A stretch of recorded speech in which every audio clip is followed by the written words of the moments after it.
Tu tiec atraidīta, apmelota, par tevi spriež, bet tevi nepazīst, tevī neieklausās, pret tevi sāk agresīvi izturēties, tu sāc sevi atdalīt, tu nepieļauj, ka pret tevi tā izturās, tu jūties vientuļa, kaut esi attiecībās, precējusies, atdalies, neko nepaskaidro, neattaisnojies, Dievs tevi aizstāvēs, tu tāpat nespēsi viņus aizķert, viņš tevi nesapratīs un liek tērēs savu enerģiju un nervus, un nerunā ar dēmoniem.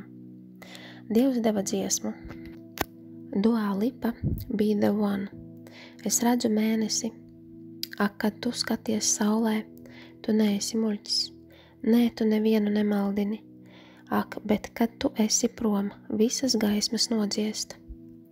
Tagad domājot, ka varbūt es kļūdījos, atgriezies pie manis mazulīt, mēs to varam atrisināt. Ak, mazulīt, nāc, ļauj man tevi iepazīt. Vēl viena iespēja, lai varu parādīt, ka es tevi nepievilšu.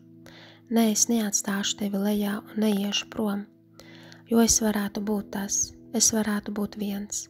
Es redzu zilā krāsā, kad tu redzi visu sarkanā krāsā. Nav nekā tāda, ko es tavā labā nedarītu, jo tu ienāci manā galvā, bet kad tu esi prom, visas gaismas nodziest. Es varētu būt tas viens, vai tu būsi mana. Dziesmā runā par vēl vienu iespēju attiecībām, neskatoties uz strīdiem, ir vērts cīnīties par īsto cilvēku. Tā ir lūkšana, lai dod iespēju saglabāt attiecības pēc pārpratumiem un strīdiem. Viņam ir cerība, saucot tevi atpakaļ, lai izlabotu kļūdas, cīnīties par to, ko vēlas.